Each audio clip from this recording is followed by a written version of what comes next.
De seguro has escuchado sobre el cambio climático, aquel fenómeno que ha tomado un papel preponderante dentro del debate, la educación y el día a día de los ciudadanos del mundo. Y es que dentro de los últimos 20 años, la humanidad ha sufrido un cambio en cuanto a la visión que tiene sobre el planeta y sobre el papel que le da a la misma. Este cambio en el paradigma mundial ha devenido en que los estados del mundo hayan convenido tomar determinadas medidas para poder mitigar los efectos de la contaminación que sus propias políticas y actividades comerciales han ocasionado a lo largo de la historia.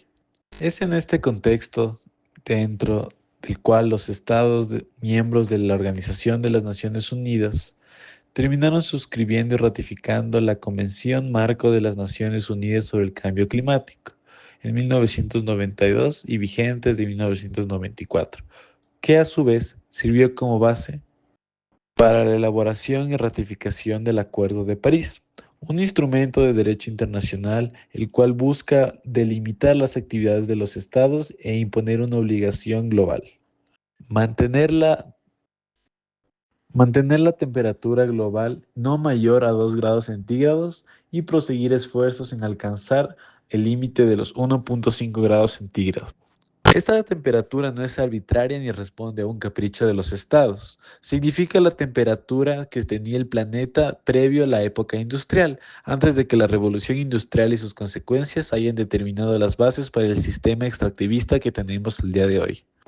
En este sentido, el acuerdo mantiene tres ejes transversales únicos y diferentes con respecto al alcance del mismo. En primer lugar, la limitación de la temperatura global, una por debajo de los 2 grados centígrados e idealmente debajo de los 1,5 grados centígrados. En segundo lugar, la obligación de los estados a aumentar su capacidad de adaptación sin comprometer seguridad alimentaria ni soberanía, además de mantenerse actualizados y a la vanguardia con respecto a energías renovables. Y por último, una consistencia en la orientación de los flujos financieros, el cual se compromete a una reorientación del capital hacia una economía baja en emisiones, convirtiendo a los mercados y a las actividades tanto de agentes privados como públicos en una nueva visión, en la que el planeta sea el centro y no se trate de avanzar en una productividad infinita, dado que los recursos del planeta son finitos y no renovables en su mayoría, por lo que no se puede pretender alcanzar una economía y un sistema que permita rentabilidades infinitas. A continuación voy a explicar los principales mecanismos y procedimientos de cumplimiento, los cuales se fueron establecidos en el Acuerdo de París, específicamente respecto de las obligaciones de los estados y de otros agentes, los cuales están involucrados en este acuerdo.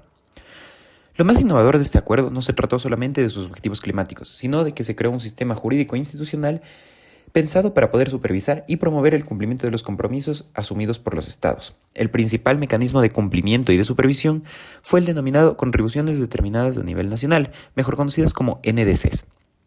Estas fueron reguladas en el artículo número 4 de este acuerdo. Cada estado parte tiene la obligación de preparar, comunicar y mantener planes nacionales de reducción de emisión de gases de efecto invernadero.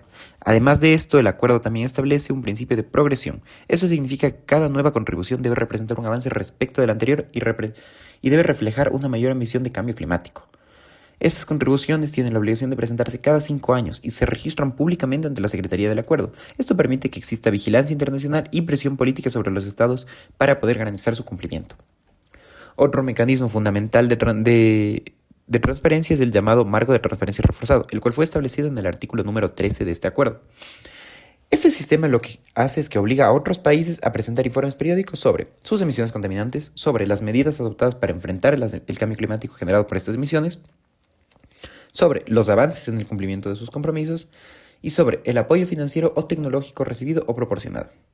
Toda esta información es sometida a un examen técnico internacional que es realizado por expertos independientes para asegurarse de que las emisiones, de que las medidas y de que los avances presentados sean reales y funcionales. Además, existe un examen multilateral facilitador en el que otros estados también pueden evaluar públicamente los avances presentados por cada país. Esto hace que se genere una importante presión diplomática. El acuerdo también establece un procedimiento llamado balance mundial, el cual también está regulado en el artículo 14. Este balance se realiza cada 5 años. Este consiste de la evaluación colectiva del progreso global respecto de los objetivos climáticos del tratado. Se analizan aspectos como mitigación, adaptación, financiamiento y cooperación tecnológica. Los resultados de este balance sirven para que los estados actualicen sus futuras contribuciones nacionales y aumenten progresivamente su nivel de compromiso climático. En términos de cumplimiento formal, el artículo número 15 del tratado crea un comité especializado el cual está encargado de facilitar la aplicación del acuerdo y promover el cumplimiento de sus disposiciones. Este mecanismo, si bien no tiene carácter sancionador, puesto que el propio tratado establece que funcionará de manera facilitadora, transparente, no contenciosa y no punitiva, sí implica que el Acuerdo de París busca incentivar la cooperación nacional, no mediante el punitivismo, sino mediante el incentivo de mejorar el mundo antes que imponer castigos jurídicos. Ahora, además de los estados, el acuerdo también involucra a otros agentes importantes.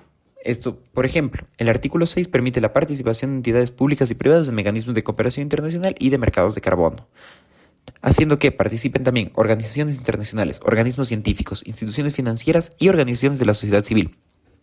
El mayor rol que tienen estas organizaciones es especialmente en procesos de observación, financiamiento y asistencia técnica. En relación con los mecanismos financieros, el artículo 9 establece que los países desarrollados deben proporcionar recursos económicos a los países en desarrollo para apoyar medidas de mitigación y adaptación climática. Y el artículo 10 regula la transferencia de tecnología y la cooperación científica internacional. En conclusión, el Acuerdo de París establece un sistema de cumplimiento el cual está basado principalmente en la transparencia, en la cooperación internacional y cuyos mecanismos de supervisión son supervisión técnica mediante exámenes y mediante evaluación entre países y mediante presión política global. A diferencia de otros tratados internacionales, no utiliza acciones fuertes ni mecanismos coercitivos tradicionales, sino que busca generar un compromiso progresivo mediante la presentación de controles periódicos, evaluaciones internacionales y mecanismos de cooperación financiera y tecnológica. Yo voy a hablar sobre los principales principios que se identifican en el Acuerdo de París. Sobre los principios estructurales existen las responsabilidades comunes pero diferenciadas, las capacidades respectivas y equidad. En los principios de enfoque climático existe el desarrollo sostenible, progresividad, base en evidencia científica, adaptación y resiliencia.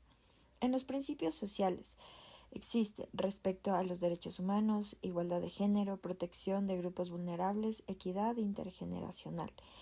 En los principios ambientales, protección de ecosistemas, conservación de la biodiversidad. En los principios de gobernanza, cooperación internacional, transparencia, participación pública, educación y acceso a la información. Ahora, voy a comparar los principios del Acuerdo de París con los principios ambientales de la Constitución del Ecuador, enfocándome únicamente en los que sí se pueden relacionar. Primero, el Acuerdo de París establece el principio de equidad, que busca una distribución justa de responsabilidades frente al cambio climático. Este principio se puede comparar con la Constitución del Ecuador, que reconoce el derecho de todas las personas a vivir en un ambiente sano y equilibrado, garantizando justicia ambiental para la población. Otro principio importante es el desarrollo sostenible, que implica satisfacer las necesidades actuales sin afectar a futuras generaciones. Este principio coincide directamente con la Constitución, que lo integra dentro del concepto del buen vivir o summa causae, promoviendo una relación armónica entre sociedad y naturaleza. También encontramos el principio de equidad intergeneracional, que busca proteger el ambiente para futuras generaciones. De igual manera, la Constitución del Ecuador establece la obligación de conservar el ambiente pensando en el futuro, lo que refleja esta misma idea. El Acuerdo de París también incluye el respeto a los derechos humanos. Esto se relaciona con la Constitución ecuatoriana, que garantiza derechos fundamentales como el derecho a un ambiente sano, vinculando la protección ambiental con la dignidad humana. Otro principio relevante es la protección del ecosistema y biodiversidad. Este principio es comparable con la Constitución del Ecuador, que no solo protege el ambiente, sino reconoce los derechos de la naturaleza, lo que implica su conservación y restauración. Además, el Acuerdo de París promueve la participación pública y el acceso a la información ambiental. Esto coincide con la Constitución ecuatoriana, que garantiza la participación ciudadana y la posibilidad de intervenir en decisiones que afecten al ambiente. Finalmente, el Acuerdo de París se basa en la evidencia científica para la toma de decisiones. Esto puede relacionarse con el principio de precaución en Ecuador, ya que ambos buscan prevenir daños ambientales, aunque la Constitución permite actuar incluso sin certeza científica absoluta. En conclusión, aunque el Acuerdo de París es un instrumento internacional y la Constitución del Ecuador es una norma interna, ambos coinciden en principios clave como la equidad, el desarrollo sostenible, la protección ambiental y la participación ciudadana. Esto demuestra que existe una relación coherente entre el derecho internacional ambiental y el marco constitucional ecuatoriano.